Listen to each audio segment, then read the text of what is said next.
Hello students, आज हम आप लोगों को ट्रायल बैलेंस चैप्टर का क्वेश्चन नंबर 3 बताएंगे। ट्रायल बैलेंस यानी तलपट बनाते समय आपको किस तरह से कॉलम बनाने चाहिए ये आपके सामने है। हेडिंग डालने हैं आप ऊपर एक ट्रायल बैलेंस, और यहाँ पर अगर ट्रायल बैलेंस जिस जगह का या जिस कंपनी का या जिस फर्म का आप बना रहे हैं, अगर उसका नाम क्वेश्चन में दे रखा हो तो वो आप आगे ज़रूर लिखा करें, trial balance of that particular company या फर्म। और साथ ही साथ वहाँ पर अगर डेट दे रखी हो तो डेट भी ज़रूर लिखा करें आप लोग। यहाँ पर 31 मार्च 2012, 15, 18 जो भी हो तो आप यहाँ पर लिख लिया करें। लेकिन हम क्वेश्चन करने जा रहे हैं क्वेश्चन नंबर 3, और कॉलम आपके सामने है, serial number, name of accounts, LF, debit balance और क्रेडिट बैलेंस, दोनों में रुपीज़ का सिंबल है आपके सामने। जो क्वेश्चन नंबर 3 हम करने जा रहे हैं इस समय पर वो आपके सामने ये रहा।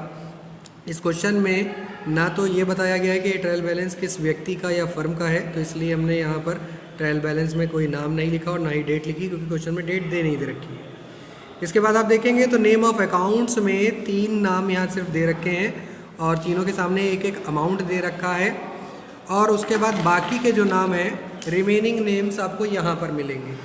तो यहाँ पर बाकी के सारे नाम दे रखे हैं, इसका टोटल का आंसर दे रखा है और यहाँ पर ये सारे अमाउंट दे रखे हैं। अब हम आपको बताते हैं कि इस तरह के ट्रायल बैलेंस को किस तरह से कॉपी पर बनाया जाता है। अब आप लोग ज़रा ध्यान से इसको समझें।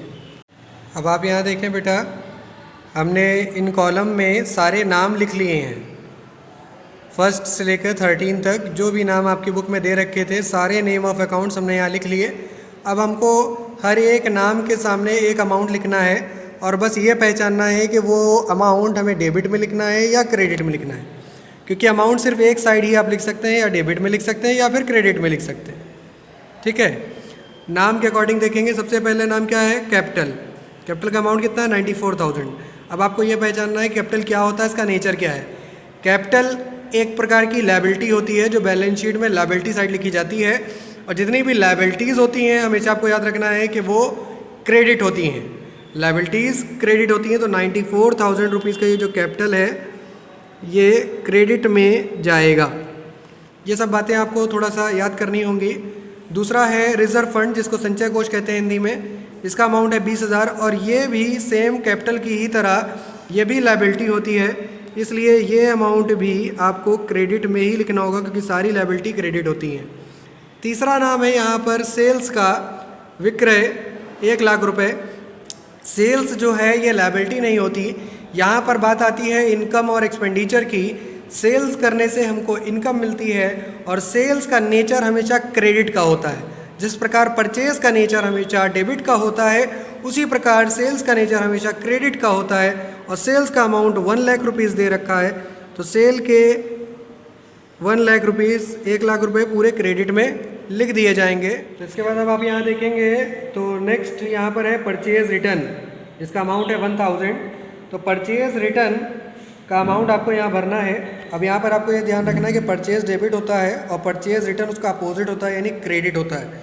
तो परचेज रिटर्न का 1000 रुपीज़ भी आपको क्रेडिट में लिखना होगा। इसके बाद नाम आता है आउटस्टैंडिंग एक्सपेंसेस। आउटस्टैंडिंग एक्सपेंसेस के 2000 रुपीज़ हैं, 2000 रुपये। और आउटस्टैंडिंग एक्सपेंसेस भी लायबिलिटी होती है, और ये भी लायबिलिटी होती है, तो इसलिए ये भी आपको क्रेडिट साइड में ही लिखनी होगी। तो आउटस्टैंडिंग एक्सपेंसेस यानी आदित्य व्यय, ये 2000 रुपये भी आपको यहाँ पर क्रेडिट में आउटस्टैंडिंग एक्सपेंस के सामने लिखने होंगे। इसके बाद नेक्स्ट नाम है यहाँ पर क्रेडिटर्स, यानी लेनदार। और लेनदार कितने रुपए का? 30,000 रुपये, 30,000 रुपीज़। लेनदार भी लायबिलिटी होती है, जितने भी क्रेडिटर्स वो क्रेडिट होते हैं, जितने डेबिटर्स डेबिट होते हैं, नाम से पहचान सकते हो। क्रेडिटर्स क्रेडिट में यानी लायबिलिटी में होता है, इसलिए क्रेडिट में हम लिख रहे हैं 30,000 रुपीज़, 30,000 रुपये, ये यहाँ लिख दिया जाएगा। इसके बाद नेक्स्ट नाम है परचेज़ का। परचेज़ का अमाउंट पे ध्यान देंगे तो ये 60,000 रुपीज़ है। परचेज़ डेबिट होता है, जिस प्रकार सेल्स क्रेडिट होता है परचेज़ डेबिट होता है। ये तो बिल्कुल जर्नल एंट्री में आपने बिल्कुल स्टार्ट में ही पढ़ा होगा कि परचेज़ हमेशा डेबिट में ही लिखा जाता है, बहुत ही नॉर्मल सी बात है ये। परचेज़ के बाद अगला है सेल्स रिटर्न। तो फिर से वही कहानी रिपीट होती है। सेल्स रिटर्न का अमाउंट यहाँ दे रखा है 2000 रुपये। तो जिस प्रकार परचेज डेबिट होता है, परचेज रिटर्न उसका अपोजिट क्रेडिट होता है, उसी प्रकार सेल्स क्रेडिट होता है, लेकिन सेल्स का अपोजिट सेल्स रिटर्न डेबिट होता है। तो यहाँ डेबिट में सेल्स रिटर्न के सामने 2000 रुपये लिखे जाएंगे, 2000 रुपीज़। सेल्स रिटर्न के बाद अगला नाम है ओपनिंग स्टॉक। ओपनिंग स्टॉक है 30,000 रुपीज़ का, और स्टॉक को लेकर आपको हमेशा याद रखना है, स्टॉक चाहे ओपनिंग हो और चाहे क्लोजिंग हो, स्टॉक हमेशा डेबिट होता है। इसलिए ओपनिंग स्टॉक और क्लोजिंग स्टॉक दोनों में से कोई भी दे रखा हो, आप हमेशा उसको डेबिट में लिखेंगे। तो ओपनिंग स्टॉक के सामने आप डेबिट में लिखेंगे इसका अमाउंट, जो कि है 30,000 रुपये, 30,000 रुपीज़। ओपनिंग स्टॉक के बाद आप देखेंगे नेक्स्ट यहाँ पर दे रखा है सन्ड्री एक्सपेंसेस विविध व्यय, जिसका अमाउंट है 20,000 रुपये। तो सन्ड्री एक्सपेंसेस, जितने भी एक्सपेंसेस होंगे, किसी भी तरह का कोई भी एक्सपेंस हो, वेजेस, सैलरी, कोई भी एक्सपेंस हो, वो हमेशा डेबिट ही होता है। सारे एक्सपेंस डेबिट होते हैं। ये सब बातें आपको याद रखनी है। सन्ड्री एक्सपेंसेस के बाद अगला नाम है कैश एट बैंक।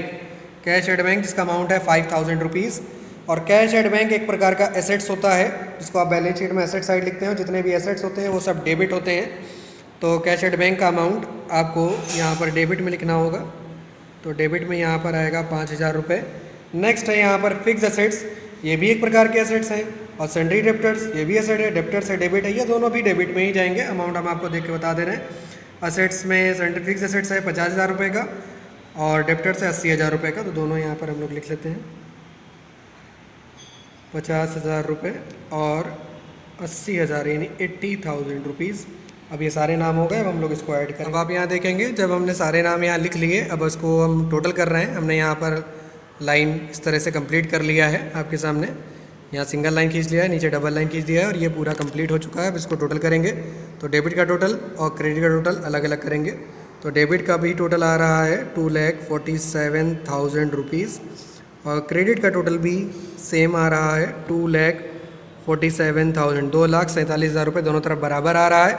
अगर कभी कभी बराबर नहीं आता है तो उसको हम सस्पेंस अकाउंट लिखते हैं। सस्पेंस अकाउंट की क्या कहानी है, उसको कैसे लिखते हैं, कैसे बनाते हैं, इसके लिए आप लोग नेक्स्ट वीडियो देखिए। नेक्स्ट वीडियो में हम आपको बताएंगे कि सस्पेंस अकाउंट कैसे बनाया जाता है, कब लिखा जाता है। जब कभी भी क्वेश्चन में दोनों टोटल बराबर आ रहे हो तो सस्पेंस का कोई रोल नहीं है, सस्पेंस का यहाँ पर कोई काम नहीं है। तो इस तरह के क्वेश्चन में बस आपको इतना ही करना है, और टोटल बैच कर जाए तो बस आपका क्वेश्चन कंप्लीट है, आपको एग्ज़ाम में पूरे मार्क्स मिल जाएंगे।